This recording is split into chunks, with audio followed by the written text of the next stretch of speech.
In medieval England, we're introduced to a band of warriors who are living in a castle that they've recently captured. They are led by a man called 𝗺𝗀𝗀𝗀. Mice! 𝗺𝗀𝗀𝗀 sees what he thinks is a star falling to earth in the woods nearby, and like any self-respecting medieval baron would, he decides he has to have it. It is mine! 𝗺𝗀𝗀𝗀 star! I will have it! Hurry, fetch the horses! It turns out that it isn't a falling star at all, though, and it isn't a giant golf ball either, although I can see why you might think that. It's actually a Sontaran spaceship that's crash-landed on Earth after it was damaged in battle fighting the Rutan Empire. We'll have to wait until season 15 to meet the Rutans, though. Inside the spaceship is a Sontaran warrior called 𝗃𝗀𝗄. I hereby claim this planet, its moons and satellites, for the greater glory of the Sontaran Empire. 𝗺𝗀𝗀𝗀 offers to let 𝗃𝗀𝗀 use his castle as a base of operations because 𗃃𝗀𝗀 needs to repair his spaceship, and in return, 𝗃𝗀𝗀 will provide 𝗺𝗀𝗀𝗀 with futuristic weapons to defeat his enemies and ultimately conquer England. Weapons that can strike a man dead from far away. You can be supreme warrior. I can be king. In the present day, or the late 20th century at least, scientists have been mysteriously disappearing, so the Doctor and unit have been called in to investigate. And they aren't the only ones investigating the missing scientists. We also meet a journalist called Sarah Jane Smith. I thought all this might give me a good story. I'm a journalist, Sarah Jane Smith. Lois Lane, Sarah Jane, is pretending to be her Aunt Lavinia, who actually is a scientist, so that she can get the inside scoop on the missing scientists. The Doctor realises that Sarah Jane isn't really a scientist, but he decides not to give her away to the Brigadier. Why not? You can make yourself useful. We need somebody around here to make the coffee. If you think I'm going to spend my time making cups of coffee for you... Professor! We also meet Professor Rubish, I read that wrong. But it's not long before he goes missing too. The Doctor's built a machine that tracks delta particles so that he can follow the missing scientists. And it looks like 𝗃𝗀𝗀𝗀 has been abducting them and pulling them back in time. Sarah stumbles into the TARDIS looking for the missing Professor Rubish.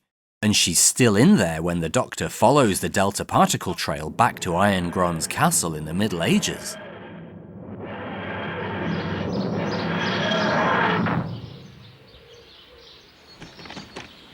Well done, old girl.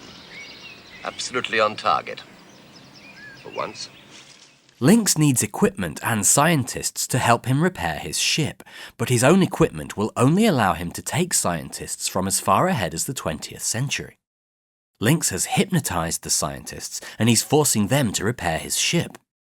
The Doctor has arrived, though, and he starts snooping around 𝗺𝗀𝗀𝗀𝗀's castle.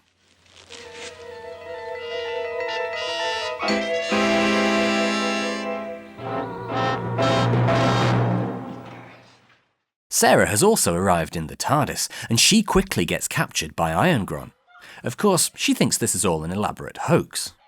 Let go! Look, I warn you. Any more of this and I'm going straight to the police. Until 𝗺𝗀𝗀𝗀𝗀 convinces her, mainly by being a medieval brute. You call 𝗺𝗀𝗀𝗀𝗀 a fool? I'll have the marrow from your bones, my little chicken. Sarah escapes, though, when 𝗺𝗀𝗀𝗀𝗀 gets distracted by a new weapon that 𝗃𝗀𝗀𝗀𝗀 has made for him, a sword-fighting robot. It turns out that the robot is rubbish, though, and it falls over when the Doctor shoots the remote control out of 𝗺𝗀𝗀𝗀𝗀's hands. The Doctor eventually finds all the missing scientists having a weird hypnotic pyjama party in the basement, but 𝗃𝗀𝗀𝗀𝗀 captures the Doctor and forces him to help with the ship repairs too. You're interfering with human evolution, 𝗃𝗀𝗀𝗀𝗀. Don't you realize the damage that you're going to do to them? I have no interest in human evolution. Professor Rubish was able to resist 𝗃𝗀𝗀𝗀𝗀's hypnosis because he's practically blind without his glasses, so Rubish is able to free the Doctor, well, after a little trial and error. I do wish I'd brought my glasses. Sarah escapes 𝗺𝗀𝗀𝗀𝗀's castle with another prisoner, Hal the Archer, and she ends up at Sir Edward's castle nearby. And one of the guards told me there's a man from the stars that lives among them. A mighty wizard who makes magic weapons. A man from the stars. I've heard it said he has the help of devils and magicians. It is true, Sir Edward. I have seen it. Well, I know who's helping him. It's the doctor. Sir Edward hates 𝗂𝗏𝗀, but he doesn't have enough soldiers to challenge him, so Sir Edward agrees to capture the Doctor. Which is unfortunate for the Doctor, because he's only just finished his own epic escape from 𝗂𝗏𝗀's castle.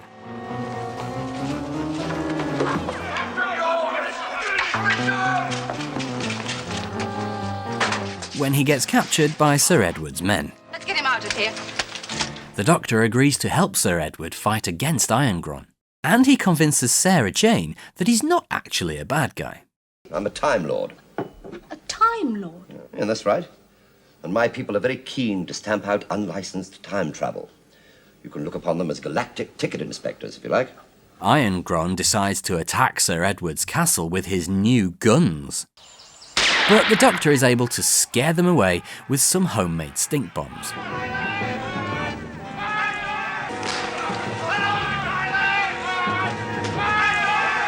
The Doctor wants to save the kidnapped scientists, so he sneaks back into Lynx's lab via the medieval sewer system. Good luck getting those stains out of your crushed velvet jacket. Lynx captures the Doctor again though, and we hear for the first time the name of the Doctor's home planet. What is your native planet? 𝗵𝗃𝗄. I am a Time Lord. Ah, yes. A race of great technical achievement. But the Doctor has come prepared for Lynx this time.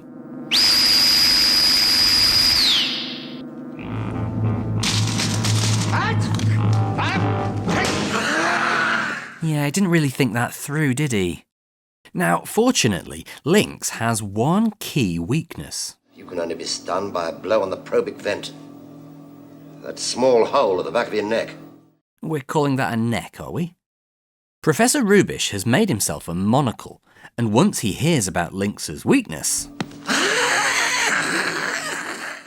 Sarah has also snuck back into 𝗂𝗏𝗀's castle, and she drugs 𝗂𝗏𝗀's food with sleeping powder. Whilst Sarah's busy doing that, the Doctor stalls 𝗂𝗏𝗀 by dressing up as the sword-fighting robot. I'm not sure exactly what he's stalling 𝗂𝗏𝗀 from doing at this point. Eventually, the Doctor is discovered though, and he does get a little bit shot at. But he stages perhaps his most epic escape yet by swinging over everybody's heads on the chandelier. Eventually, Sarah's sleeping powder takes effect. The Doctor and Sarah send the scientists back home, but Lynx has woken up, and he's ready to launch his spaceship. Lynx's spaceship is just about ready for takeoff. And when that happens, there's going to be the most tremendous explosion. Everybody in this castle will die. He's also ready to kick the Doctor's ass. Doctor! And 𝗂𝗏𝗀 wakes up and tries to stop Lynx from blowing up his castle. Destroy my castle by sorcery, would you, toad face? Well, 𝗂𝗏𝗀's magic is too strong for you. But that goes about as well as you'd expect. Just as Lynx is powering up his ship to leave, Hal the Archer shoots Lynx in the probic vent, killing him. With his dying breath, Lynx launches the ship though, and the Doctor and Sarah make it out of the castle just in time.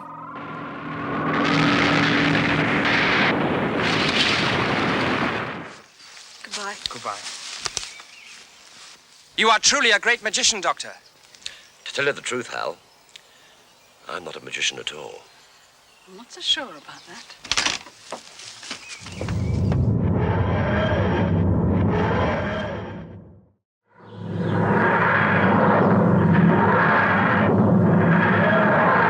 The Doctor takes Sarah back to her own time.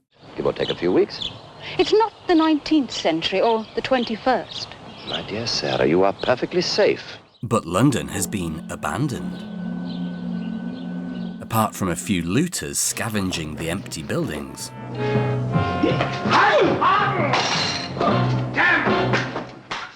And a medieval peasant? Back!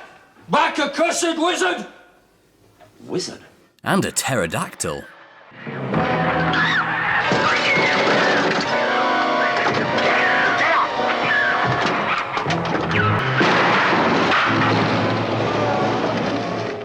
Dinosaurs have been mysteriously appearing and disappearing all over the city. So the army have declared martial law and evacuated the entire city of London.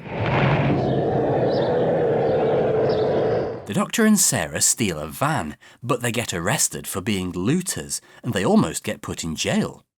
But Sergeant Benton sees their mugshots and takes them back to Unit HQ, or maybe a local school classroom. The Brigadier wants to evacuate Sarah, but the Doctor allows her to stay by saying that she can be his assistant. If I'm supposed to be your assistant, there must be something I can do. Oh, there is. What? Go away. Oh. All right. I'll go and chat out that nice Captain Yates. I think you're barking up the wrong tree there, love. The Doctor thinks that someone who's still in London is causing the dinosaurs to appear, just to clear out London. And he's right. A scientist called Whittaker and his assistant Butler are behind the dinosaur appearances. Whittaker has invented a sort of time machine to bring dinosaurs from the past.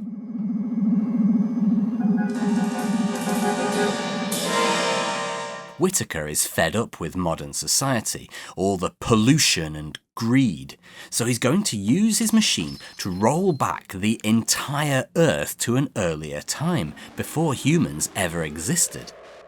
And the scientists are not acting alone. Captain Mike Yates from UNIT is a traitor, and he's actually working with the scientists. I'm sorry, Professor, but I thought I'd better warn you. I know what you're thinking, but there's no brainwashing involved, no alien takeovers. Yates just agrees with them. Have you noticed the air? It's clean. No cars. No people. The Doctor wants to catch a dino to study it, so that he can trace the source of the time displacements, so he builds a frankly awesome-looking stun gun. But Yates sabotages the Doctor's stun gun and almost gets him killed. Yates is apparently okay with deleting all of humanity from existence, including the Doctor if he's on Earth when it happens, but he draws the line at hurting the Doctor. Wait, what? I'll do nothing to harm the Doctor, nor will I allow him to be harmed. The Doctor eventually manages to catch a T-Rex, but the Army General in charge of the military operation in London is a traitor too, so he sets it free, and he tries to kill Sarah.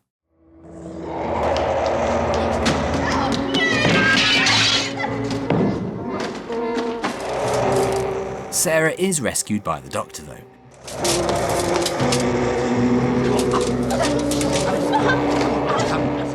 The corrupt General Finch also frames the Doctor for making the dinosaurs appear and tries to arrest him, but the Brigadier is having none of it. Get out of my way!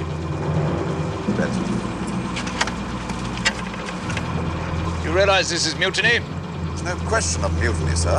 I'm only doing my job. Even though everyone keeps telling Sarah to keep quiet and go away, she uses her journalistic skills to track down another traitor. This time, it's the government minister in charge of dealing with the dinosaur crisis. Basically, every character in this story who isn't a series regular is a traitor. And one of the series regulars is a traitor too. When the minister realises Sarah is onto him, he tricks her into a secret room and puts her in a weird hypnosis chamber. And when Sarah wakes up, she's on a spaceship.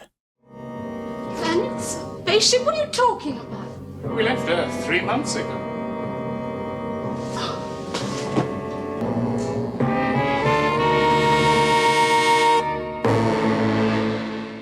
The crew of the ship explain that they are on their way to a new world to start a new colony away from Earth. A small planet, very much like the Earth we've left behind, but at an earlier stage of development. Still pure, undefiled by the evil of man's technology.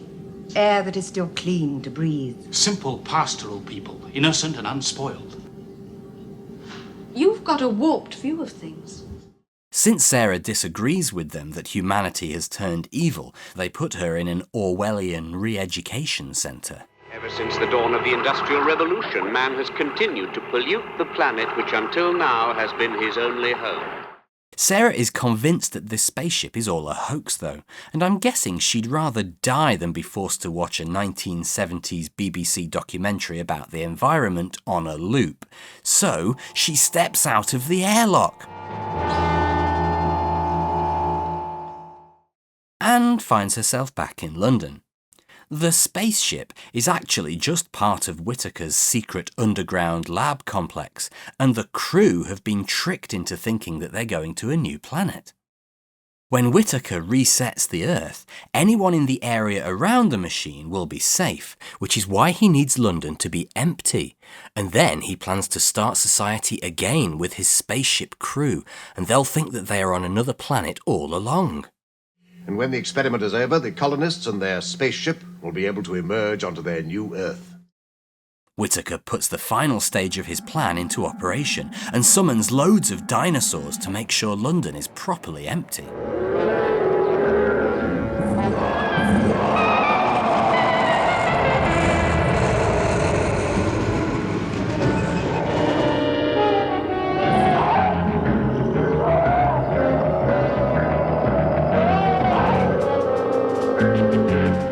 Is that fighting or mating? The Brigadier tries to call Geneva for help, but Yates reveals himself. Just what are they going to do, Mike? They're going to roll back time. The world used to be a cleaner, simpler place. It's all become too complicated and corrupt. Well, in many ways, I sympathize with them. But this is not the way to go about it, you know. You've got no right to take away the existence of generations of people. There's no alternative. Yes, there is. Take the world that you've got and try and make something of it. Now you're back, Captain.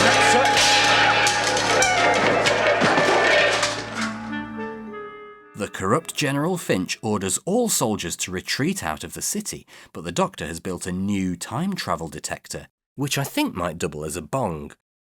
And he's got a new car.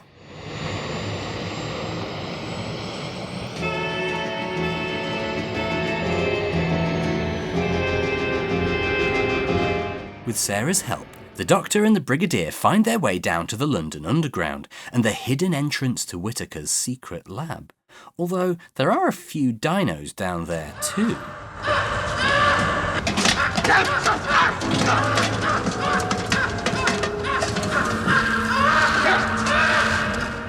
Sarah gets herself captured again by General Finch. Boy. But she escapes through a giant air vent and heads back to the fake spaceship to convince the crew that they've been tricked. Oh, can't you understand? It's all a trick. And she leads them out of the spaceship to confront the people who tricked them. The Doctor makes his way to the secret lab control room too, in style, obviously.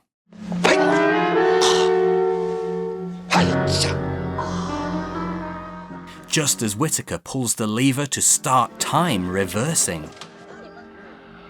Being a Time Lord, though, the Doctor is unaffected by whatever is happening here, so he's able to turn off the device and set a booby trap in case anyone tries to do it again. No, he's reversed the polarity! Keep back!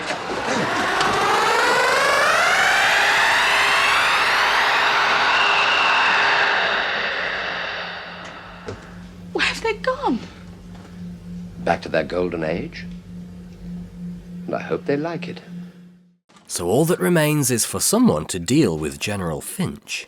You'll be court-martialed for this, Sergeant. Yes, sir. Very sorry, sir. Although he didn't agree with the methods, the Doctor does think that 𝗃𝗃𝗀𝗀𝗀 had a point. It's not the oil and the filth and the poisonous chemicals that are the real cause of pollution, Brigadier. It's simply greed. Sarah decides to stay in London, in her own time. Alien monsters, robber barons, then dinosaurs. It'll be a long time before I get in that TARDIS again. But for some reason, the Doctor really wants to take her to the beach. I was rather thinking of making a trip to Florana. Probably one of the most beautiful planets in the universe. Well, count me out. And its seas are as warm milk, and the sands are soft as swan's down. No, Doctor. And the streams flow with water that are clearer than the clearest crystal. Sunglasses, sun lotion, water wing. The Doctor and Sarah do not make it to the beach. We've got a mains path. The TARDIS is forced to land on the planet 𝗚 because something is draining the TARDIS's power. Well, the TARDIS is a living thing with thousands of instruments. Its energy sources never stop. Well, they have now.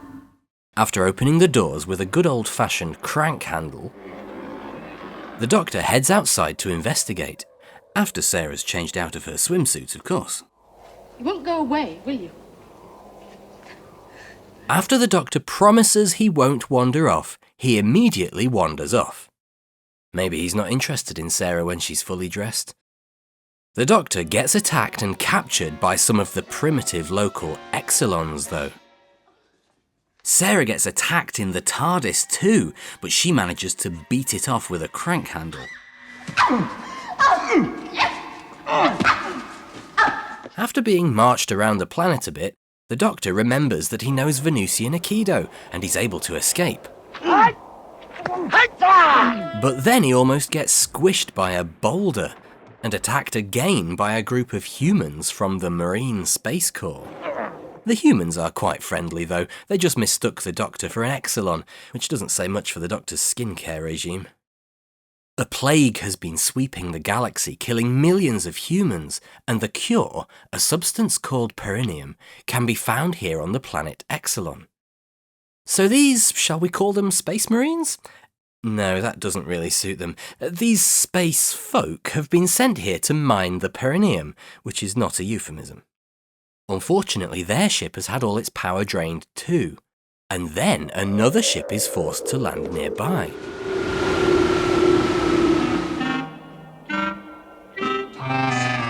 Due to the power drain, the Daleks are suffering from performance issues. Total extermination! Fire! Fire! Fire!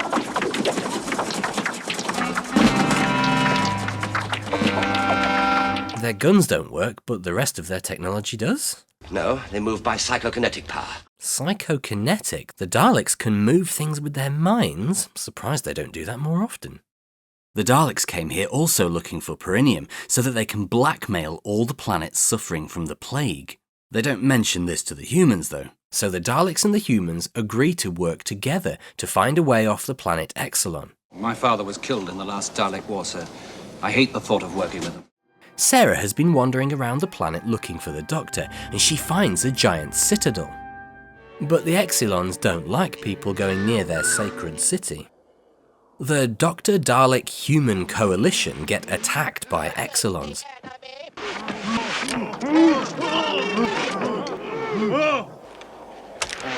And it turns out that you can actually kill a Dalek by beating it with sticks.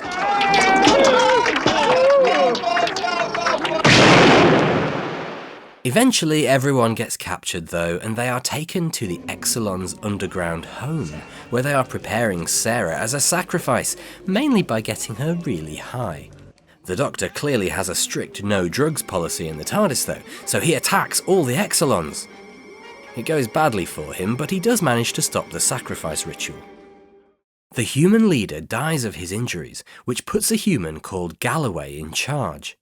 Galloway agrees to help these 𝗚s to kill some rival 𝗚s in exchange for perineum. We'll save millions of lives. And murder others? You can't accept those terms. The creatures on this planet are primitives. They don't count. The Daleks back at their ship have been busy upgrading, well, downgrading their weaponry, so they now shoot good old-fashioned bullets, and they test them on a miniature TARDIS model. And then they arrive in the 𝗚 base and start doing typical Dalek stuff. The Doctor and Sarah escape in the chaos down into the 𝗚 tunnels, and they meet a more friendly and more naked 𝗚 called Belial. What separates you from the others?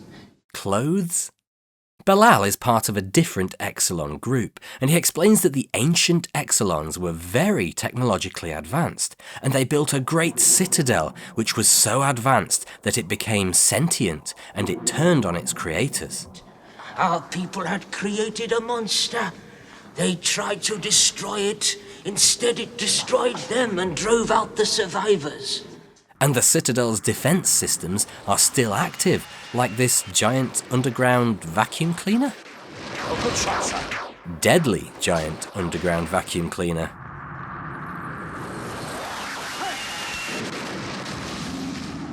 The Daleks enslave the primitive Exelons and the humans, and they force them to mine the perineum. But I guess they must have gone too close to the Citadel, because the deadly vacuum cleaner roots make another appearance.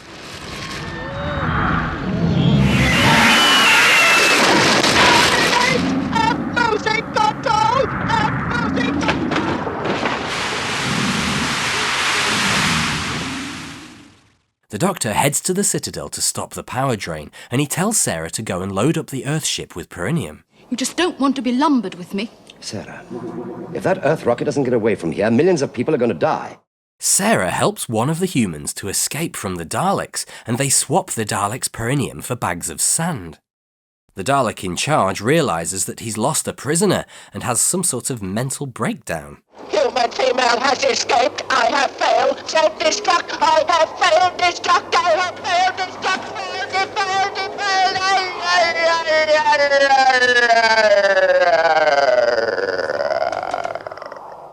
The Doctor and Bilal head to the Citadel.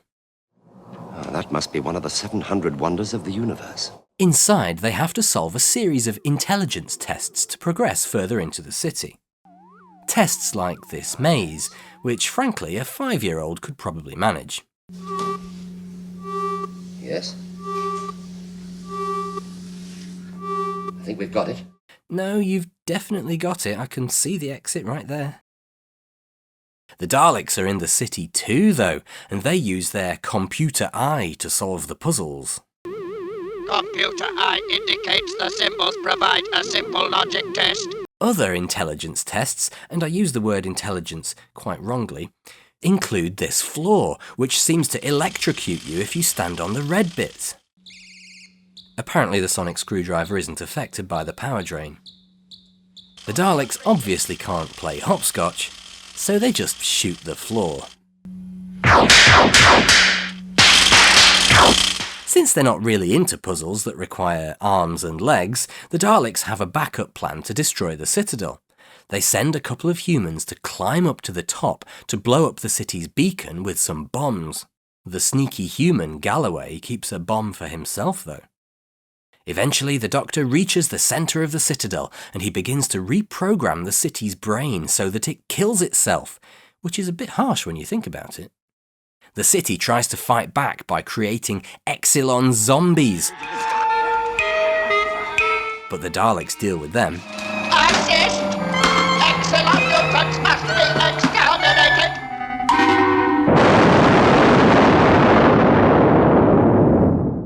The Citadel starts to go mad, and the Doctor escapes, but the Daleks are waiting for him. The power comes back on, and the Daleks think they've won, because they think they've got the perineum aboard their working spaceship, and they finally get to exterminate their worst enemy, the Doctor. Well, then prolong the agony. It's obvious you mean to kill us. Why don't you get on with it? It is not necessary. We will fire a plague missile onto the surface of this planet. The plague will destroy all life and make further landings here impossible. Clearly the Daleks seem to have forgotten that the Doctor has a TARDIS, which is surprising considering that they were shooting at a miniature version of it just a few hours ago. So the Daleks get away empty-handed, or empty-plungered. But Galloway stowed away aboard the Dalek ship with the stolen Dalek bomb, and he detonates it just after takeoff.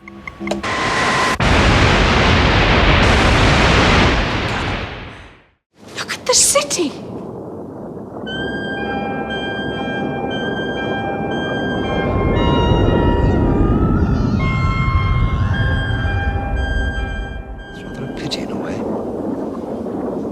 Now the universe is down to 699 wonders.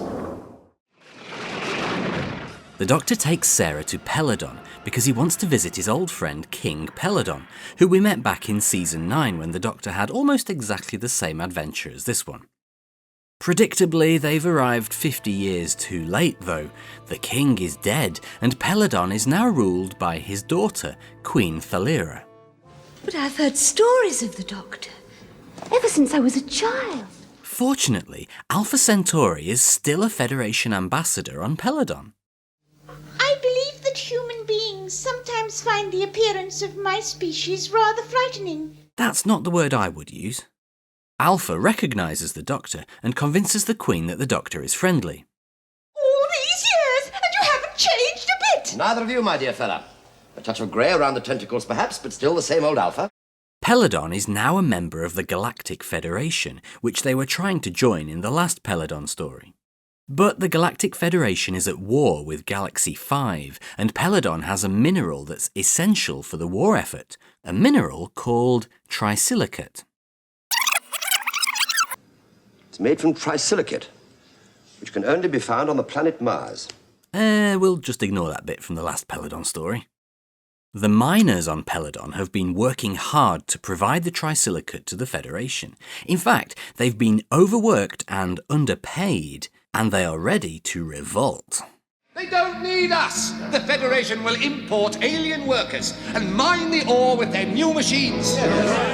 The Federation have sent engineers to provide the miners with new equipment to make the mining easier, including this giant sonic lance gun.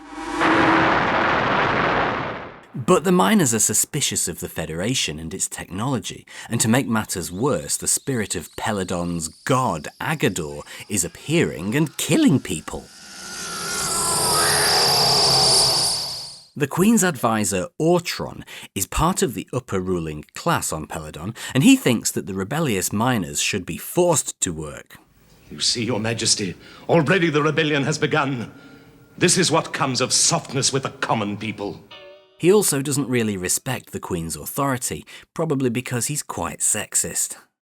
Since she is only a female, her activities are of little importance.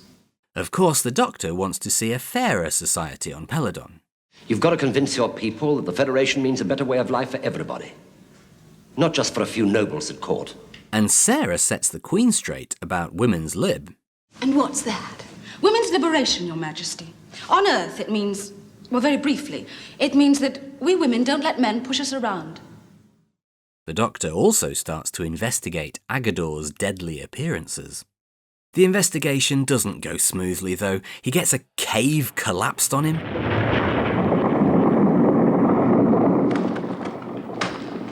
And he gets attacked by the ghost of 𝗚𝗚.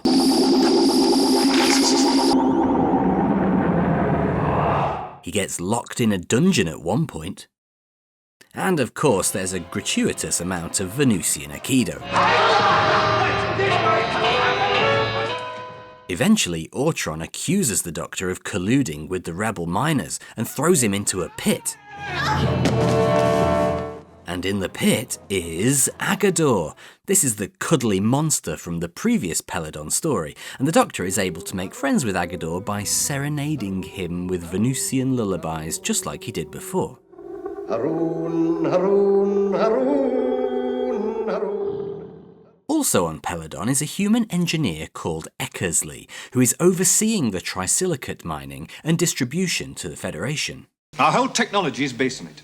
Electronic circuitry, heat shields, inert microcell fibers, radionic crystals, and whoever controls the supply of 𝗵𝗃𝗁𝗀 will win this war. 𝗚𝗚cie convinces Alpha Centauri that the miners' rebellion has got out of control, so they need to call in Federation troops to stabilize the planet and keep the 𝗵𝗃𝗁𝗀 flowing. And the Federation send the Ice Warriors. This planet is now under martial law. In protest, one of the miners tries to blow up the citadel with a sonic lance. And the Doctor gets his ass kicked trying to stop him. Unless that's just someone cosplaying as the Doctor. But the Ice Warriors aren't messing around, and they remotely explode the sonic lance when the miner tries to activate it. Now, Sarah thinks she saw an Ice Warrior hiding shortly after she and the Doctor arrived. And it turns out that she was right. The Ice Warriors have been on Peladon all along, and they are working with 𝗚𝗚cie, projecting this statue of 𝗚𝗚 and using a heat ray to kill people.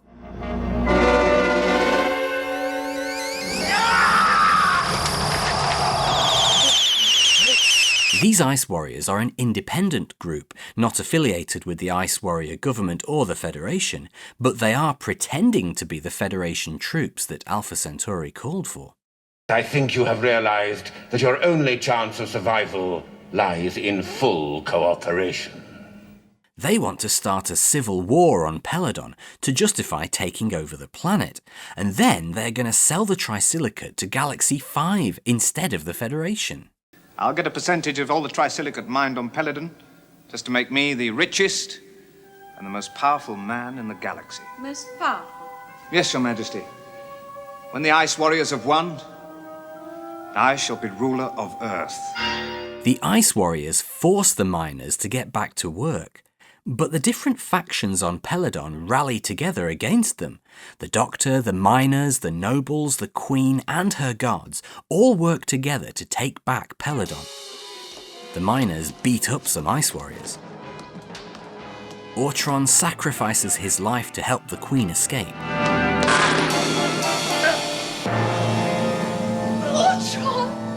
And the Doctor takes control of the Agador statue teleport heat ray machine thingy, and he starts blasting Ice Warriors. 𝗂𝘂𝗃𝘀𝘀 tries to kill the Doctor with some kind of brain-melting security system. Your brain will be totally destroyed. But the Doctor is strong enough to power through. I put myself into a complete sensory withdrawal. Yeah, my brain did that during this story too. With the Doctor's help, the people of Peladon storm the throne room. And the Ice Lord 𝗍𝗂𝘃𝗀 gets stabbed and killed.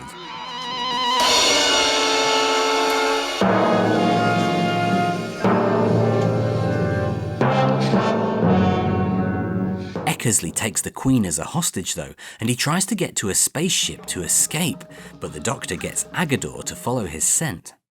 Agador attacks and kills 𝗂𝘂𝘃𝘀𝘀.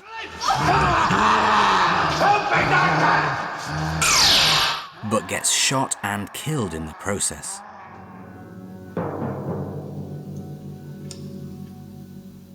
The Queen asks the Doctor to be her new advisor, but the Doctor refuses and suggests that the head miner 𝗂𝘃𝑒𝑘 would make a much better advisor for a fairer Peladon.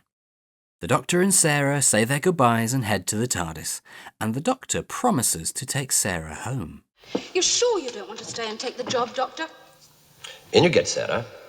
I think it's time I took you home. I mean, I'd hate to stand in the way of your career. In you go.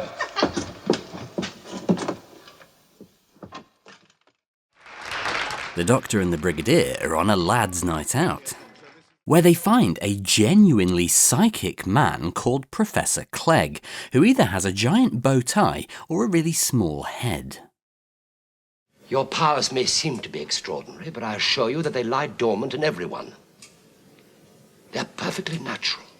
So they invite him back to their place for, science experiments and stuff. I can't keep it up. You can get pills for that, mate.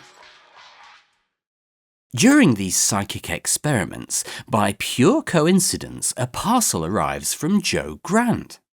Jo has returned the 𝗵𝗵𝘀𝘀𝘀 crystal that the Doctor gave her as a cheap wedding present last season.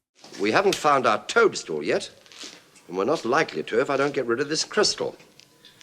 You see, the Indian porter said it's bad magic.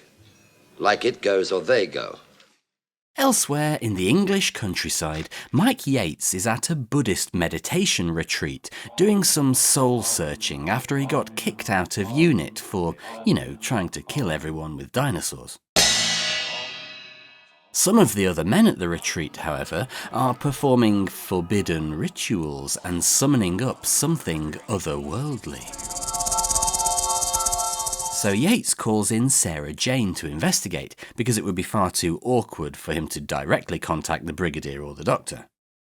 The men at the retreat have been communicating with giant spiders on another planet, and by pure coincidence, that planet just happens to be 𝗵𝗵𝘀𝘀𝘀𝘀 3, which is where the Doctor got the crystal from. Oh, I brought it back some time ago from a planet called 𝗵𝗵𝘀𝘀𝘀 3. Never heard of it. Oh, you wouldn't have done. It's also called the Blue Planet because the moonlight is blue, you see. Now, by pure coincidence again, the people at the Buddhist retreat are performing a summoning ritual when Professor Clegg gets hold of the 𝗵𝗫𝗀𝘀 crystal.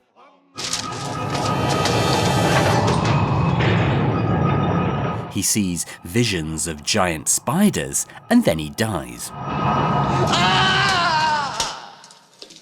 The Doctor kind of blames himself because it was his curiosity that caused Clegg's death. In fact, a thirst for knowledge getting you killed is going to be a common theme for this story. Sarah Jane reports back to UNIT about the giant spider summoning rituals, and the Doctor realises that it must be connected to Clegg's death. The leader of the spider summoning ritual gang is called Lupton, and he manages to actually fully summon a giant spider. The giant spider wants the 𝗵𝗫𝗀𝘀 crystal, so it hitches a ride on Lupton's back, turns invisible, and encourages Lupton to break into UNIT headquarters to steal the crystal. An epic vehicle chase ensues, which lasts for almost an entire episode of this story, and it involves Bessie, the police, a small helicopter. He's turned off to the right, Brigadier. The Doctor's new car, which can now fly. Doctor, we're flying! Yes, of course we're flying. A speedboat. And a hovercraft.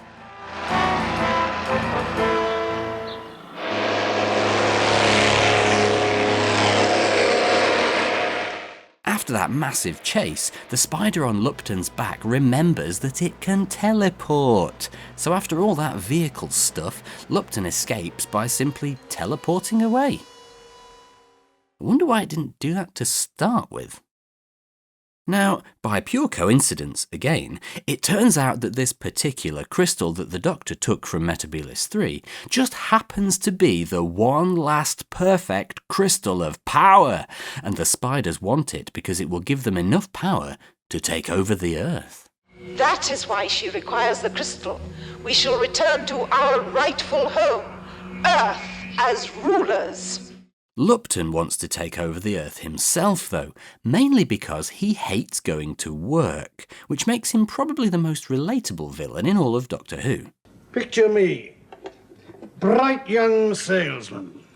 Salesman of the year, sales manager, sales director. I gave him 25 years of my life. I came here to get power. Do you think I'm going to get let go now when it's in sight? When I can see myself taking over that firm? Taking over the country, the entire stinking world. I want to see them grovel. I want to see them breaking their hearts. I want to see them eating dirt. The Doctor heads to the retreat to get the crystal back, and he meets one of the retreat's leaders, a man called 𝗀𝗃, who seems remarkably well informed about the future. The old man must die, and the new man will discover to his inexpressible joy that he has never existed. Also at the retreat is a man called Tommy, who has learning difficulties and likes pretty things. Pretty flower. Now, because he likes pretty things, he steals the crystal. And the crystal suddenly makes him able to read. Naturally, Tommy's quite freaked out by this, so he gives the crystal to the leader of the retreat, 𝗀𝗃𝗀𝗀. More about him in a minute, though. Sarah accidentally stands on a mandala, which teleports her to 𝗵𝗫𝗀𝘀, which is surprisingly more orange than blue. Sarah meets a group of human colonists who have been enslaved by the spiders. Hundreds of years ago, a spaceship containing human colonists crashed on 𝗵𝗫𝗀𝘀. The spaceship also contained normal Earth spiders, but the spiders evolved and mutated because of the powerful crystals there. The Doctor heads to 𝗵𝗫𝗀𝘀 in the TARDIS to find Sarah, and he introduces himself with his standard greeting.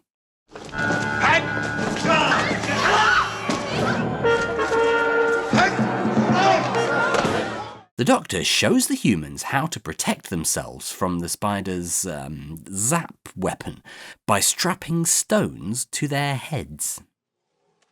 And with this protection, the humans can attack the spider's base and free themselves from their 8-legged oppressors. Sarah gets captured whilst trying to help the Doctor after he got zapped by a spider. What will they do to us? Usually they eat the sheep we breed for them. They prefer human flesh. The Doctor goes to rescue her, again in his usual style. Oh dear, this is getting monotonous. Eventually, the Doctor makes his way to the chamber of the Great One. Praise to the Great One. Which is a massive spider. A spider so powerful that she can take control of the Doctor's mind. And if the Doctor goes any further into the chamber, he will be killed by the crystal radiation. Stop! If you come any further, Doctor, you will die. Oh, not at once, but gradually every cell in your body will be irretrievably damaged by the crystal rays, and I need you alive. The Doctor is afraid. You are not accustomed to feeling frightened, are you, Doctor?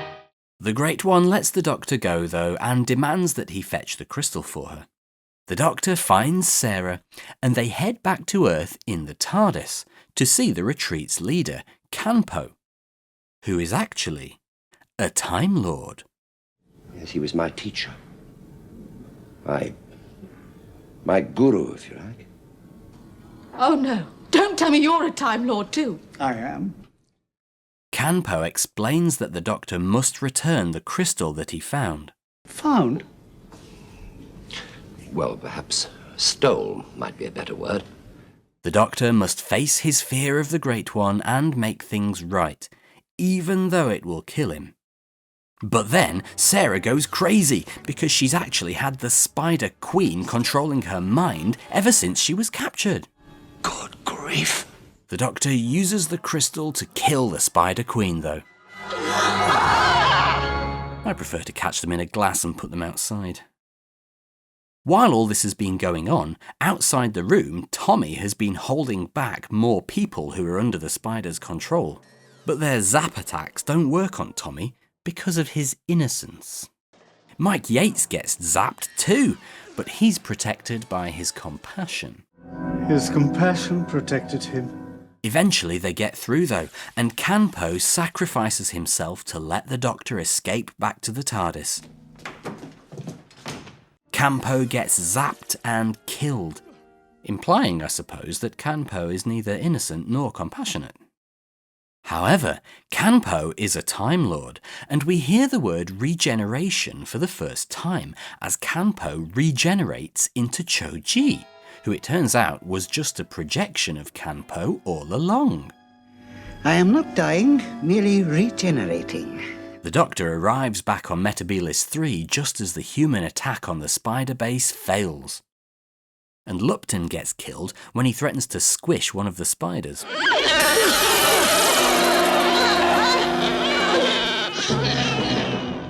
The Doctor heads into the Great One's cave and offers to return the crystal if the Great One promises to leave Earth alone. The Great One wants the last crystal of power to complete a web of crystal, which will apparently give her infinite knowledge. You're trying to increase your mental powers to infinity. Exactly! If you complete that circuit, the energy will build up and up until it cannot be contained. You will destroy yourself. The Great One doesn't listen to the Doctor's warning, though. She takes the crystal and, as the Doctor predicted, the Great One is killed by her own thirst for knowledge. My brain is on fire! And all the other spiders die too. And then a mountain explodes. Because why wouldn't it explode? The Doctor makes it to the TARDIS, and the TARDIS takes him back to Earth. TARDIS brought me home. But the crystal radiation in the cave has damaged the Doctor's body beyond repair, and he collapses on the floor and dies. Now don't cry. While there's life, there's...